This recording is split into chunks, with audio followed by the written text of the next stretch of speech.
Welcome, everybody. It's great to have you here to join us today for this industry leader session with Mark Yeager of Redwood Logistics. I'm Hal Pollard, the Director of Education at IANA, and I'm really pleased to have you here.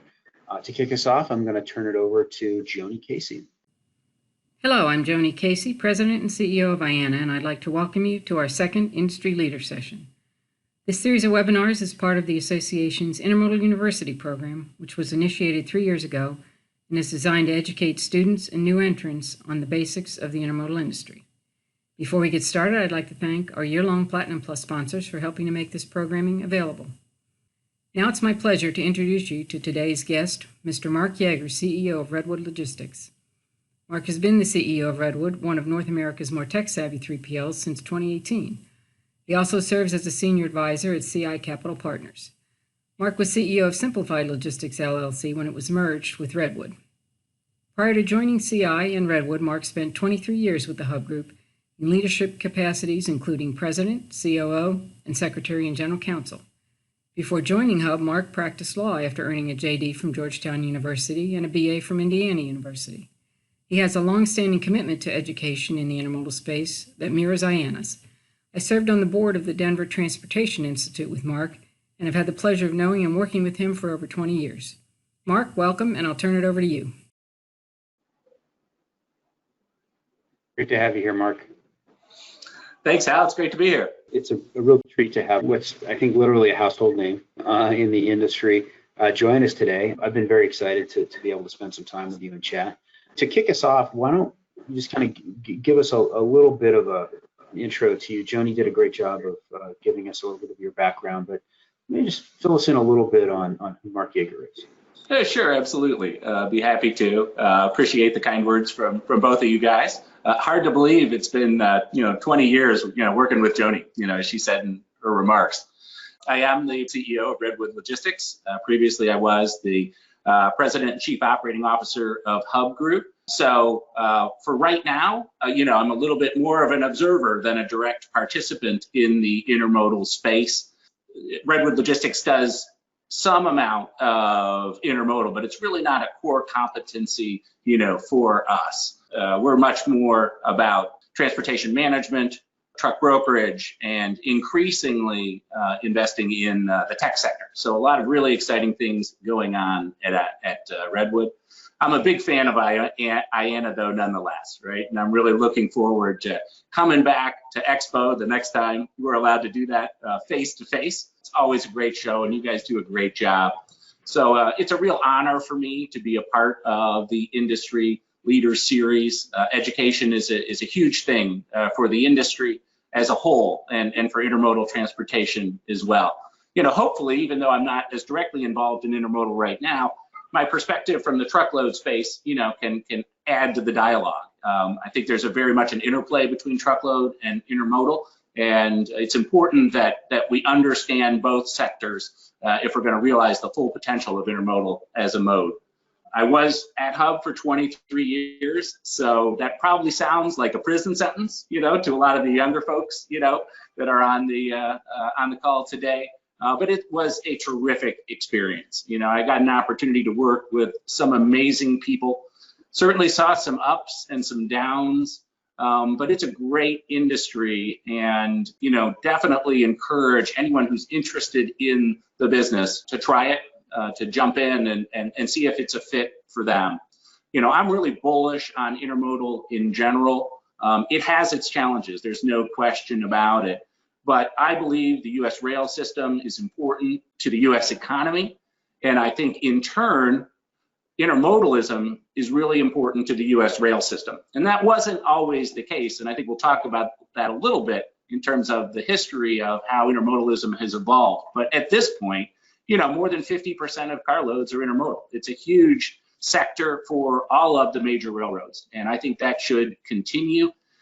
Intermodal has an inherent cost advantage over the road that we need to take advantage of, but we also need to be mindful of the fact that some of that cost advantage could erode as new technology emerges in the over-the-road space.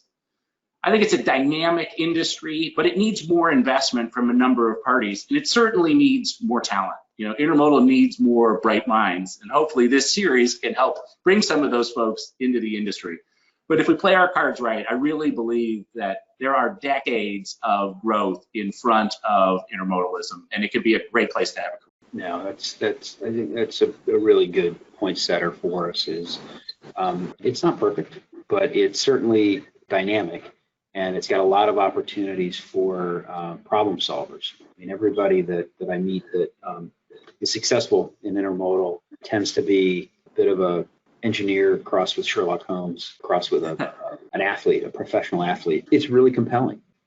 To kick us off, and you mentioned it, but you literally grew up in the intermodal industry. I mean, if folks don't know the Yeager name, the name Yeager is sort of synonymous with intermodal and kind of the evolution of the industry. So you guys were kind of in it from the beginning and helped really model it, grow it. How do you see that it's changed over the years? What do you see as some of the pivotal developments in the industry that you've witnessed throughout your career? Sure. Yeah, you're right, Hal. I mean, I really did grow up in the business, and I appreciate the recognition of the family name, right? You know, my father actually got in the business back he was with the railroads in the early 50s, and in the early 60s actually transitioned into the intermodal group, which at that time was a very nascent offering, right? There was no container, there was no domestic containers. It was trailers being, loaded up on flat cars and chained up. And he worked for the railroads for quite some time. He worked at the Penn and eventually the Penn Central, and left just about a year before it went bankrupt, right? And at that time, it was the largest bankruptcy in the history of the United States. So they founded the company over a one-room office with no windows, over a flower shop outside of Chicago, the two of them, working together. And that was back in 1971. There was no domestic containers, there was no double stack, and there weren't even fax machines. So believe it or not, I remember seeing my first fax machine in my folks' office, and I thought it was a miracle. It was really a niche service at that time. So I'd say as we look at how the industry has evolved, there's been some key developments through the course of my life. And it's hard to say when you're 7, it's your career, but, I worked in the office quite a bit. And I remember when the industry was deregulated in 1980, that was a huge thing. And many people in the industry were convinced that this was going to be the end of the industry itself, that this would end up being a negative thing for intermodalism. Of course, it turned out to be a real catalyst, and it enabled intermodal to begin to compete head-on-head with the truck product. So that was 1980. As you look, the mid-1980s saw the launch of the APL stack train. Now it's the Pacer stack train, of course, but that was a major development because that was the first real commercialization of double stack technology. Not only did it improve the economics of intermodalism, it also improved the ride quality, which was a major issue with the intermodal product up to that time.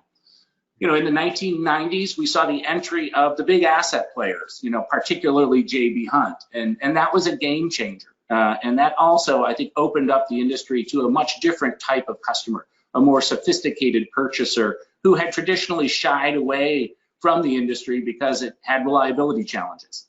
I'd like to say we've solved all those reliability challenges. We aren't there yet, but certainly we've made significant progress, since the early 90s. We also saw in the 90s, I think, automated bidding came on the scene, and that's something people don't really talk about, but it changed the game and really led to, I think, a lot of smaller players really struggling to survive with intermodalism. And so the industry began to consolidate throughout the 90s. We also saw a major shift to West Coast inbound, which is something we're feeling the pain of right now. But that was a huge thing. That was not always the case. And it wasn't until, offshoring really kicked in that we saw a significant shift to the West Coast, which of course plays in the favor of intermodalism mode. And I think led to a lot of the growth that we've seen since then. We saw much bigger shippers come into the business, and that was interesting. Intermodal at one time was really the bastion of the fearless and the cheap. Right, and it became really a mainstream part of supply chain strategy at that time. Throughout the 2000s, I think we saw a lot of industry consolidation. We saw rail consolidation. It's before my time, but in the mid 70s, there was 75 Class 1 railroads, right? And now, of course, if you look at all of North America, there's 8. There's really 4 large U.S. rails that dominate the picture. So that was a major thing. But we also saw in the third-party world, we saw a lot more industry consolidation. And when you think about intermodalism versus the truckload sector, it is important to understand that the truckload sector is much more fragmented, with no one controlling even 2% of the industry, whereas intermodalism is a much more consolidated business. And that has all kinds of ramifications, for how we manage it going forward. We've seen some slower growth. There's no doubt about it. So there are some challenges out there right now. But I think the last thing that's really going to be a game changer, in the near term is PSR, right? And what does precision scheduled railroading really mean for the intermodal industry? If it's a catalyst for improved service and growth, I think it's a tremendous thing. There's nothing wrong with running a scheduled railroad, and there's nothing wrong with precision, right? But if at the end of the day, it's really about lowering operating ratios, I'm not so sure it's in the long-term best growth interests of the industry. So we'll see. I certainly think everybody wants to see growth here, and everybody wants to see service improvement. So, in my career, we've seen big share growth for intermodal. I think it's grown 60% plus, maybe 65% since 2000. We've seen a lot of investment from players, from the railroads. We've seen it from the big asset guys as well. So there has been capital coming in. Not as much capital on the IT side as we're seeing in the over-the-road sector. And I think that is something that does need to change. And we've seen a growing acceptance of the product, in the marketplace. There was a time, even when, I started my career, when it was somewhat up in the air as to what the future of intermodalism would be. I think that debate is over. The question is, how do we maximize the potential of the industry? I think most recently, we have seen some slowdown, 6 quarters of sort of negative growth. That's probably going to stop this quarter, at least if we look at what's going on in September. That seems to be very positive, maybe too much of a good thing, but certainly very positive. But I think the industry has seen recently some loss of share to truck. We've seen an increasingly volatile truck market, and that's something that we're just going to have to deal with. And not everyone in the truck industry is cares a whole lot about profit, right? There are some profit agnostic firms out there that are adding to some of the volatility that exists. And then I do think we're seeing, some emerging technologies that could pose somewhat of an existential threat to intermodal, and it's something that we have to face kind of head on. But I really believe that the future is bright for intermodal. I'm bullish as long as we continue to invest in the infrastructure, continue to invest in technology, and continue to innovate as an industry. And so the future is bright. Good. Well, it's a lot to digest there, but I value your perspective, and I think there's a lot to dig in there. I don't want to wait any longer, so I'm going to dig right into technology because you mentioned it. If you could elaborate a little bit on what you're seeing in terms of technology changes in the industry, particularly as they relate to efficiency and transparency, because I think those are 2 potential weaknesses. From your perspective, what do you see in there? Yeah, sure, absolutely. Well, technology is changing everything, right? And everything we do, and even this is an example, right? And I don't know how without technology we would have dealt with this entire pandemic and the lockdown associated with it. At Redwood, we're still 90% remote. We had our biggest day ever on Friday, right? So our productivity remains high thanks to technology, right? Now it's great, right? So that's a good thing. Our people, I'm super proud of how our people are, kind of pulling together and making it work. But, technology has changed intermodal in very fundamental ways, and it goes, way beyond just having a fax machine, which of course now is passé.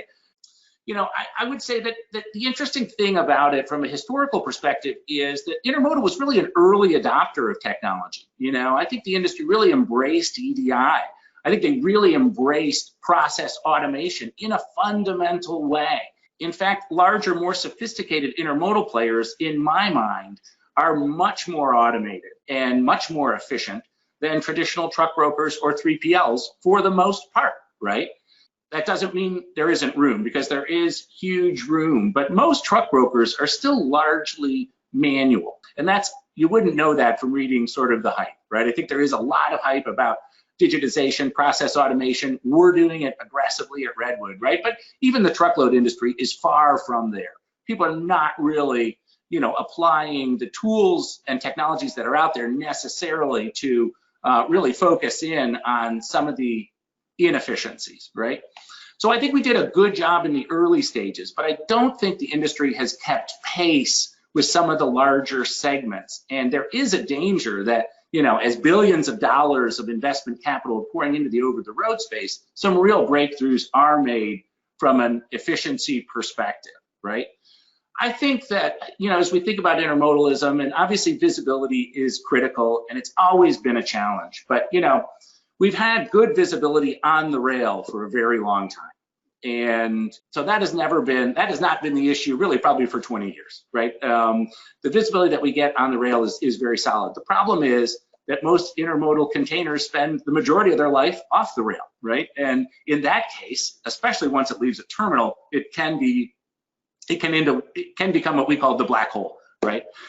And so it's taken quite some time for us to amass the tools that enable us to solve for that problem. I think the big guys have done it, who control most of their own drayage. It's easier for them to give full visibility to the shipment for most of those shipments. There's no question about it. And they've come a long way and done a good job of doing that. The smaller players have struggled, but now I think we are seeing tools start to emerge that will really give all players in the intermodal industry the potential to provide good solid visibility, good solid transparency to their customers, right? And at the end of the day, that's really important. So the tools are there. We're just not quite yet there from a business model perspective to make that happen. That being said, I would say there's a lot of inefficiencies that still exist. Everything from pricing to equipment optimization, transit projections, things like that, where we really aren't using AI or predictive analytics in an effective way, to solve for some of these gaps, right? And we're going to have to do that. The large individual firms are making real progress there, right? And that's good for them. But the problem is that doesn't necessarily help the entire industry tackle this, right? In my opinion, these closed ecosystems that larger players are building are great, but they're not an industry solution. And the industry really needs to think about a more open-ended ecosystem that integrates kind of all of the constituencies, right? Drayage, equipment providers, rails, customers, third parties, right? Everybody ought to be, in the modern world, operating in a relatively open ecosystem where we can see the things that we need to see to manage the business, because it's inherently a complex business. It's done, right? It's happening in a lot of other markets. It's not happening in intermodal yet. It is happening in the over-the-road market. And that means we could be behind, we could be from an efficiency perspective, at a disadvantage. And we really don't want that to happen. In my opinion, the rails probably need to drive this, and it wouldn't be an easy path, but I think it's something we really ought to consider exploring. So, from a technology perspective, I would say we're behind the curve, right? But we're closer than all the hype would lead us to believe. But we're going to need to make some changes in how we see things and how we invest in technology going forward if we're going to keep pace with the billions that are pouring into other sectors. You're absolutely right there. I want to dig in a little bit deeper. Initially you said, you referenced a potential existential challenge from technology, particularly as it relates to how that might support other modes and not necessarily support intermodal. Could you talk a little bit more about what that might look like? Well, yeah. So, I do think, the thing that I think we really have to get our heads around is autonomous vehicles, right? And even alternative fuels. So, whether it's electric trucks or ultimately autonomous vehicles, that creates a real challenge to the relative cost advantage of intermodalism. When you think about it, much of the advantage, which is very, very real, is about labor and about fuel. Right. And so obviously, as trucks make a quantum leap from a fuel perspective, that undermines the cost advantage of the product. And even more so if there is a fundamental shift in labor cost. I don't think particularly autonomous is anywhere in the near future, but I do think it's coming. And we can't sort of hope that it doesn't happen. And we probably aren't going to have success dealing with it in the way LCVs, for example, were dealt with, right? I think we're going to have to take a fundamentally different approach. And I think what it means really is that we have to produce a product that is as efficient as possible. So we have to use the technology that's out there. A lot of the inefficiencies around empty miles, things like that, are going to make trucking less costly, even if you take out autonomous and alternative fuels. So there's a number of things that are, because of these more open ecosystems being attacked in the truck market. It'll take them a long time because it's hugely fragmented. Intermodal has an opportunity to adopt some of these technologies and eliminate those inefficiencies and kind of maintain that cost advantage, if you will, if we do it in the right way. Yeah, no, that makes really good sense. We did a session a couple weeks ago that dug into this a little bit, sort of the next level truck technology, and there were some really interesting discussions around when we talked about the what ifs of road trains and right. different things that could potentially really, they're ways away, but they could definitely turn some things on their heads a little bit. Yeah, not going to happen next year, right? But No. but we do have to think, railroading is a multi-generational decision-making exercise, right? And so they have to be thinking about decades in the future. And, if we don't think autonomous is going to be here in 20 years, I think we're kidding ourselves. You're right. I mean, the rails are built around, multi-generational everything. To change gears a little bit, this whole series is part of our Intermodal University. And I'd like to talk a little bit about education and skill sets. I know it's near and dear to your heart, but you've got a law degree, not a usual entry point for somebody coming into the industry. But what are you seeing as educational pathways into the industry now? Yeah, no, that's a great question, and I'm really pleased to see that educational opportunities that you guys are creating here, right, for folks who are either engaged in the industry or thinking about getting engaged in the industry. Our industry is notoriously light on education, right? So we really do need, I think, to move that forward, right?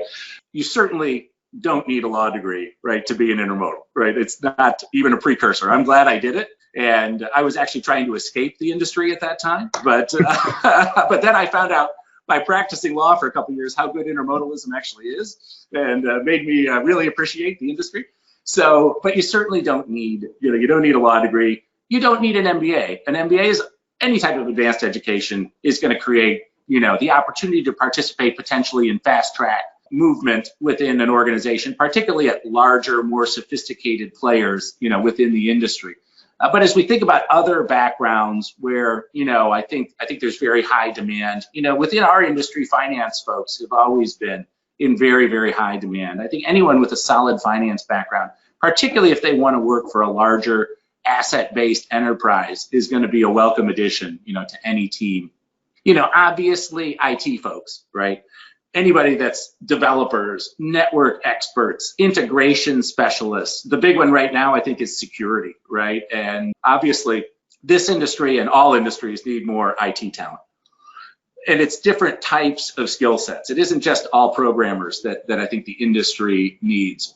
For me, the most important or the most interesting right now is folks that understand data structure and advanced analytics, right? Folks that can understand algorithms, how AI and machine learning work. I've never seen the kind of demand for data scientists, which is something that, just didn't exist. I'd never heard of a data scientist, to tell you the truth, before maybe 10 years ago, right? And now, certainly, data scientists are in very high demand, very hard to find. So those are clearly three areas that I think, the industry needs more of. But we also need people who can sell, we need really good customer service folks, right? And we need entrepreneurs, right? We need folks who, want to build something from scratch. There's still room for entrepreneurs in the industry. And I think it's one of the great things about the business. You don't have to have an MBA. You don't have to have a law degree. It helps to have some technical expertise. But if you're a smart person, some of the most accomplished people that I know don't have college degrees, and they've been tremendously successful in the intermodal industry. I think it's still a business that's open to that kind of development. What those people tend to be, though, is lifelong learners. So they are folks who may not have a formal education, but they're smart and they know how to learn. Yeah, I think that's music to my ears. I think that it's critical for us as an organization to continue to provide education and direction towards good educational tools. It's been a long-term commitment of the association, really championed by our president and CEO, Joni Casey, to support schools, primarily undergraduate programs through our scholarship program to help them build the talent for the next generation. It's certainly an interesting time. I mean, your organization is a bellwether. You've got a lot of really talented young people that are changing the demographic and the dynamic of the industry. And how do you see technology reshaping the skill set that's necessary for this next generation workforce? Yeah, there's no doubt it's making real changes, I think, in the workforce. Right now, many of those skills, they're being learned in everyday life, which is a great thing. Folks come in with an inherent understanding, I think, of technology. When I see the folks at Redwood and how tech literate they are, it's in their DNA. For me, that is not in my DNA. I can assure you, and they would agree with that 100% completely. But the reality is that they understand it, they get it, and they understand the potential. And so it's so exciting to work with them. They grasp these concepts so quickly that it's super impressive. And I think technology though really is kind of changing some things in some ways that you might not suspect, right? And I talked about it in the last question. Everybody needs programmers. There's no question about it. We need folks that can code. But the sort of lack of programmers availability out there has changed our approach, at least at Redwood, in many ways, to how we develop technology. So our cloud-based no-code integration platform that we call Redwood Connect, right, was specifically built so that we could implement without having to write a lot of code. So we need really smart, tech literate people and people who understand logistics, right, and the supply chain and process flow, but we don't necessarily need code writers, right? And that was really a choice because of where technology was going. It was because we knew that we weren't going to be able to handle the amount of opportunities that we would have if we were going to be reliant on finding enough programmers out there to carry that heavy burden. So we specifically built Redwood Connect to be low code. They call it no code. Obviously, it's not no code, but it's pretty close. And so for us, that was shaping our strategy. So almost the reverse of the question that you asked. To go back to my other point, though, I would say that as we're thinking about the skill set, right? To me, it is the biggest opportunity out there for folks starting out is data. Understand how to capture it, how to organize it, how to analyze it. Excel is a good start, but that's just table stakes right now. To put it in a little historical perspective, when I got, sort of in the mid 90s, we had no data, right? You really couldn't get good data. It was very, very limited. And then as it progressed, we had a lot of bad data, right? And then we started in the last few years to get really good data. And there's some things like ELD technologies, things like that are enabling us to get amounts of data that is good data and accurate, but it's so overwhelming that we don't necessarily know what to do with it. And we don't have people who can analyze it, right? And so from my perspective, if you have good data and you have smart people who know how to interpret it, that really becomes central to how you run your business. And anybody that has that skill set is going to be fast-tracked and is probably going to have, a lot of career opportunities in front of them because they're going to be essential to running any sophisticated business going forward. That is certainly true in an industry like Intermodal that has a lot of inherent complexity. Great insight. And I know that, you guys spend a lot of time working on developing that workforce. So it's really a valued perspective. On a more kind of a general take, industry-wise, what do you think are some of the most critical things the industry needs to address in, say, next 5 to 10 years? Sure, absolutely. I think, it's a big question and a lot of unknowns, right? Here we are in the middle of a pandemic. It feels like, well, maybe the pandemic first, right? But as we think broader out, and I touched upon this just a little bit in the opening remarks, but I think as, Intermodal is uniquely competitive with the truck market. No other rail sector kind of faces that type of competition. And the truck market is massive. It's 10 times the size of the intermodal market at least. And there's literally billions of dollars of capital pouring in, particularly on the tech side, not so much on capacity, because the truck market is very capacity constrained right now, and looks like it's going to be, at least assuming a reasonable economic recovery, for the foreseeable future. So it isn't like there's going to be an excess of truck capacity out there, but I do think that the dynamics within that environment are going to be a real challenge for intermodalism, and something we have to understand as an industry. There's a lot of overlap, particularly if the industry wants to, expand into shorter haul lanes, right? Expand into non-traditional intermodal lanes. They're going to be taking that in large part from the truck, and that's not a bad thing. That's a good thing, but we have to be equipped to do that. From my perspective, NS's biggest competitor isn't CSX. It's the truck market, right? And so that's where we've got to be, square on. And I talked a little bit about this. There are folks coming into this market with very, very deep pockets that don't care about making a profit. Redwood is not one of them, right? We are a for-profit organization. I will tell you that much. We're owned by private equity. We are very much profit focused, but there are profit agnostic folks in the industry, and that is a real challenge, right? Particularly given the, justified focus that the railroads have on yield, right? And the need to improve returns. That's always been a historic challenge for the rail industry. Nobody wants to see us go back to the 1970s when railroads were going bankrupt, right? But I do think that there's some fundamental challenges there. We've got to attack some of these inefficiencies. We've got to invest in some technology, and we have to prepare for a world. Things like autonomous could very well, be disruptive and could really change our strategy and change our view of how network dynamics work. Worst thing in my perspective, though, would be to see a crippled intermodal network, because I think this country needs a strong intermodal network. So I think we're going to have to step up. We're going to have to invest. A lot of that investment, unfortunately, probably isn't going to come from the private sector in the way that it does in the truck market, because the market isn't big enough. Venture money tends to gravitate to huge markets. And so we aren't seeing the kind of self-funded innovation that we are seeing in the over-the-road market. So that means the folks with the biggest stake in it are probably going to have to step up and kind of lead the charge. And to me, that means the rails. Easy for me to say, I'm not writing the check, right? But I think that that's the answer there.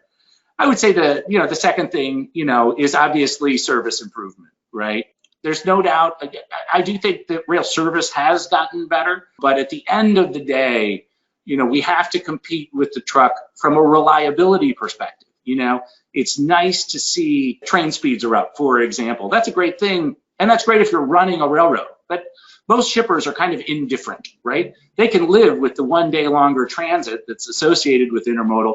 They can't live with transit that might be 5 days or might be 8 days, right? That's the thing that I think is the killer for the industry, particularly going forward. There's more and more focus within our shipper community on, the order fulfillment cycle. And this whole pandemic is putting a magnifying glass on that.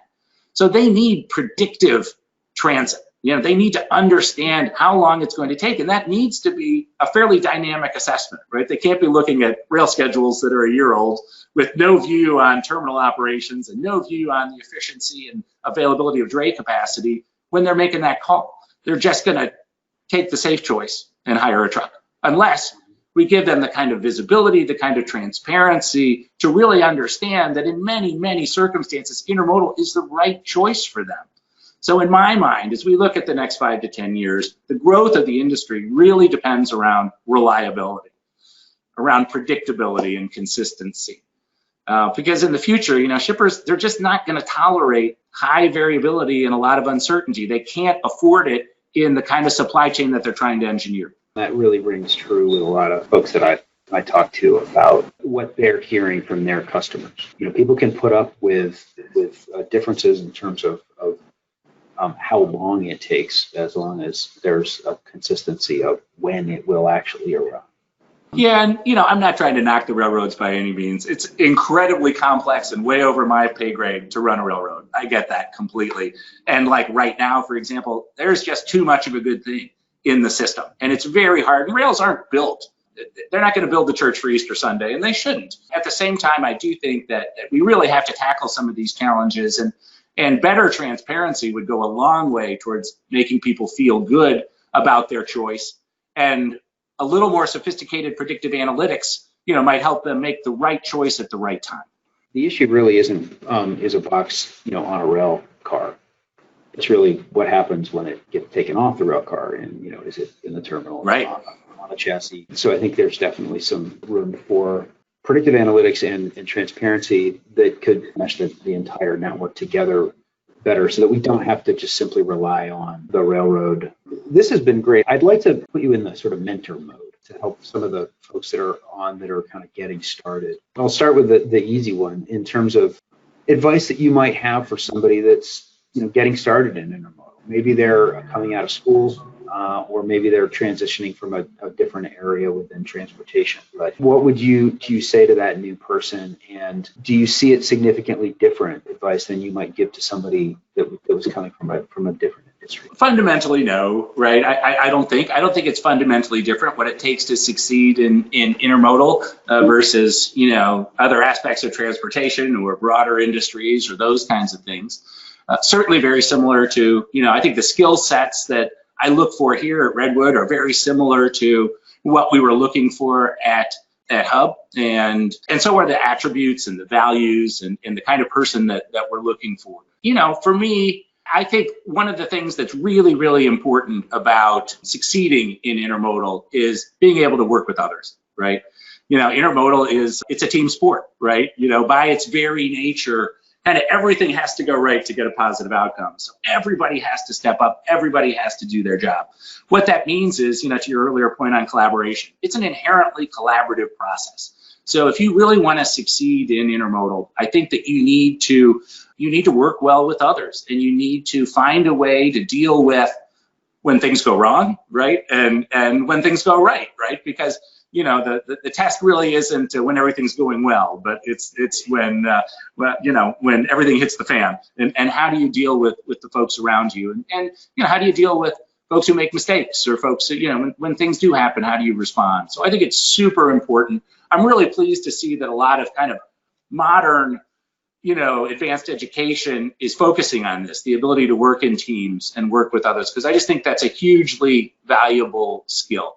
I think the other thing about that I would say about intermodal is the folks that I've seen that are really successful in the space. A lot of them are very, very bright, right? But almost all of them are passionate, right? If I had to choose between passion and high IQ with someone, I'd like both, but I'm going to take passion actually first, right? Because I think that's super important. You have to really like the industry, like what you do. It doesn't mean you're going to love everything you do every day. I don't love all the aspects of my job. There are things that I don't really like to do, right? But I do them anyway. But I am passionate. And then for me, it isn't about, I don't love trains and I don't love diesel fuel. That's not my thing. But I like the people, I like the relationships. I like the critical thinking. And so that's what makes me excited to come to work, every day, and not to work literally every day right now because we're mostly remote. But nonetheless, I would say that you got to find that passion, and hopefully you can find it within intermodal, because I think it gives the chances of success much greatly increased if you can find that kind of passion. So I would say that you need to be passionate about it, and assuming you have that passion, and assuming you work well with others, then you've got to learn, right? You've got to go out. And it's time to really kind of get out there and learn about the industry. So if you're going to do that, you have to spend time talking to people outside of the office. You have to get input from your coworkers.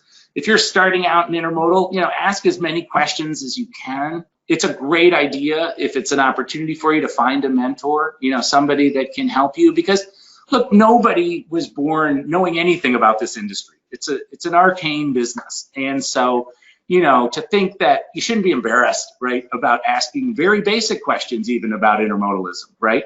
It's something that you want to learn as much about as possible. And I think things like this are a way to do it. There's tons of content out on the web right now. There's all kinds of blogs, things that just didn't exist when I was starting out in this business. We'd go through 3 or 4 trade publications, and that was kind of how you glean things other than talking to people, right? And that still for me was the best thing possible. And I guess the last thing I would say from a career perspective, if where you're working enables you to do it, try to see as much as you can about the organization, as many functions as possible. Try not to get pigeonholed super early and in one space, right? I know the railroads make a real conscious effort, especially with their fast track employees, to get them as much exposure to the railroad as possible so they understand the big picture. That's super important in intermodal, whether you're an IMC, whether you're a shipper, whether you're in rail, dray, try to get that broad experience, right? Because I think that's going to allow you to kind of zero in and find that passion. I can't agree with you more. I think that's those are great words of wisdom. We had Katie Farmer from BNSF on a little while ago, and she talked a lot about the fact that BNSF's been a great organization in part because they really take that seriously, and they have helped her see the business from many different perspectives, and it's been invaluable for her to kind of grow and learn. And yeah, she's been pretty successful. I like to think of it all because she was participated in IANA, but clearly. She was a fantastic chair, and it was great to have her back. We're probably coming towards the end here, but I've got a couple more questions, but I know that we're starting to get some questions from our audience, so I want to kind of weave a few of those in while Sure. we've got you.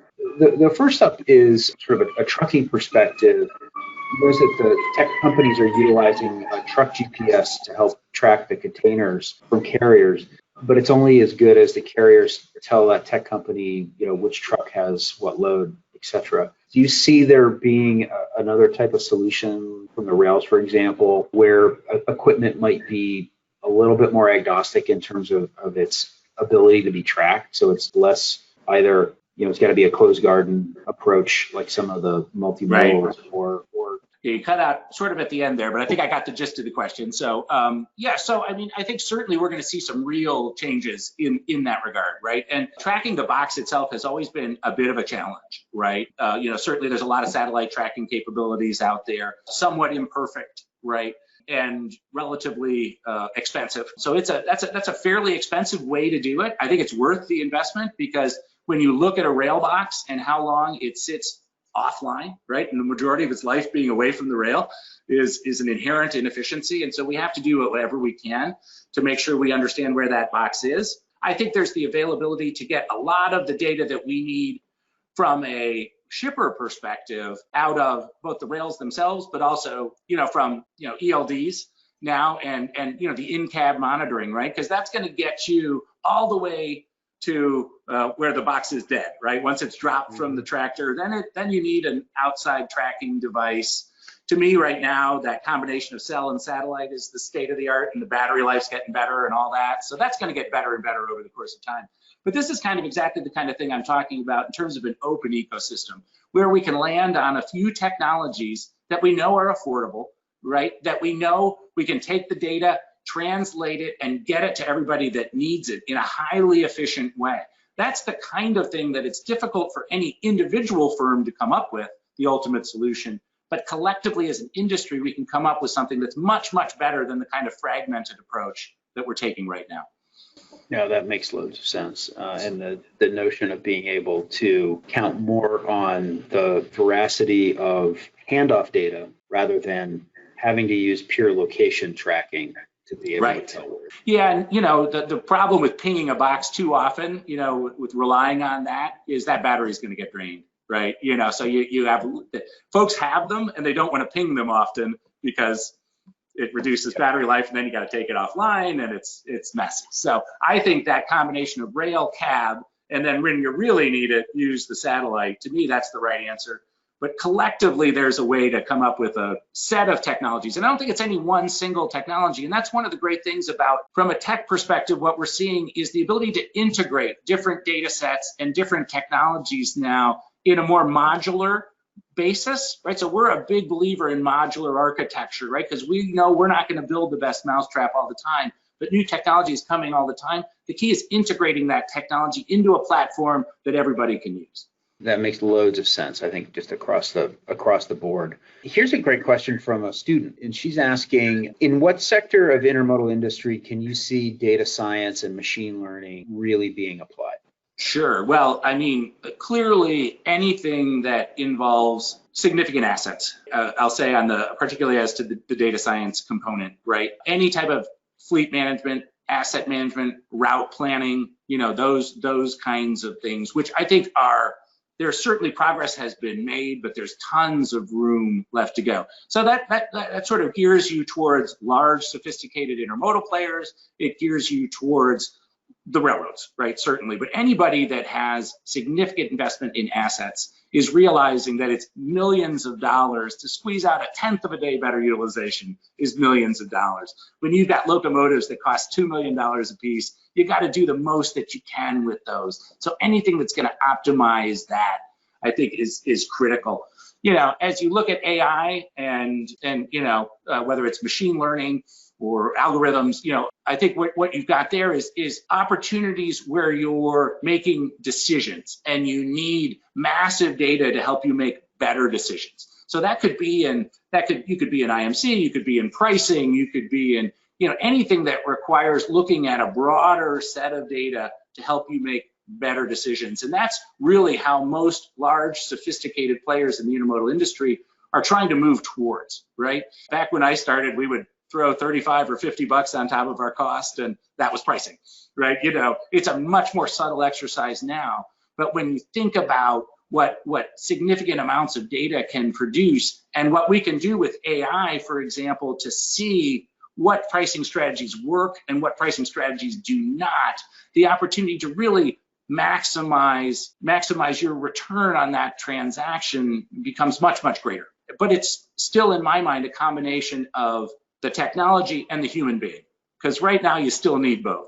I don't believe that. I think my Bobby Fishers are still better than Deep Blue, right? It's changing and they need both, right? They're gonna, you know, Bobby Fisher's gonna play better chess with Deep Blue behind him, but right now I wouldn't replace the person with AI yet. I think the right answer right now is the combination.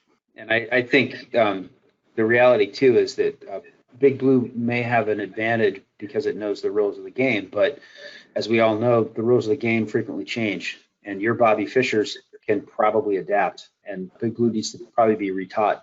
I think that's especially true in a hyper dynamic market like what we're seeing right now, where, you know, all of that is in some ways based on history, right? And right now we are not in a pattern that has any historical context to it, right? You know, it's you really need that human touch, feel, insight to make the right decisions. Yeah, for sure. I mean, it's been just a mad year of trade wars to Chinese New Year to pandemic to, you know, it's not peak season, it's sort of the season, all kind of compacted. Right. These are going to be asterisk years for sure. The last couple of years, no doubt, as we go forward. Mark, like I said, I wish we could keep chatting because I'm thoroughly enjoying this conversation, and I'm sure that our attendees have really enjoyed it too. Thank you so much for taking the time to share great insights. We had high hopes, but it really blew them out of the water for me. So I very much appreciate it. So on behalf of Joni and everyone, I really want to thank you from all of us at IANA. If you're interested in other information about the Business of Intermodal Continues program, please visit us at intermodal.org or send us an email at info@intermodal.org. Heck, if you've got questions or anything, just go ahead and send me an email, hal@intermodal.org. And one more shout out to our Platinum Plus sponsors. Great folks, really go the extra mile for IANA. They make our educational program possible, and we want to really thank them for all the work that they do. And with that, I want to, again, thank everybody for spending time with us. Hopefully we'll see you soon.